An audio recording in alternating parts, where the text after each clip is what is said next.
ভারতের পশ্চিমবঙ্গে তৃণমূল কংগ্রেসের সংসদ সদস্য অভিনেত্রী নুসরাত জাহানের খোঁজে পোস্টার ছাপিয়ে তা দেয়ালে দেয়ালে সাটিয়ে দেওয়া হয়েছে। এমন পোস্টার সয়লাভ হয়েছে হারোয়া বিধানসভার চাপাতলা পঞ্চায়েত এলাকা। ভারতীয় সংবাদ মাধ্যমগুলোর খবর, বসিরহাটের এই সংসদ সদস্যের নামে সোমবার লাগানো হয়েছে নিখোঁজ পোস্টার।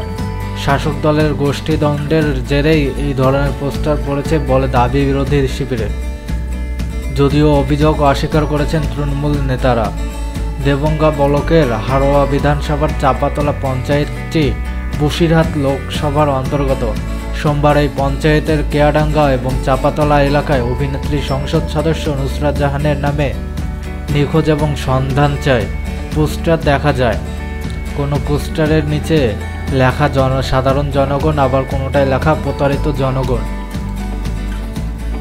এ প্রসঙ্গে দেবঙ্গার চাপাতলা পঞ্চায়েতের প্রধান হুমায়ুন রেজা চৌধুরী বলেন, গত 2009 থেকে 2014 সাল পর্যন্ত বসিরহাটের সংসদ সদস্য ছিলেন হাজী নুরুল ইসলাম। এলাকার উন্নয়ন সহ সব কাজে সাধারণ মানুষ থেকে তৃণমূলের কর্মীরা তাকে পেয়েছেন, কিন্তু বর্তমানে তৃণমূল সংসদ সদস্যকে পাওয়া যায় না। সম্ভবত সে কারণেই এলাকার মানুষ এই ধরনের পোস্টার লাগিয়েছে। বিষয়টি জানার পরে দলের কর্মীদের দিয়ে পোস্টারগুলো ছিঁড়ে ফেলা হয় বলেও জানান তিনি। তৃণমূলের চাপাতলা অঞ্চল সভাপতি আব্দুল রাজ্জাক বলেন, বিষয়টি শুনেছি, যারাই কাজটি করুক না কেন অন্যায় কাজ করেছে।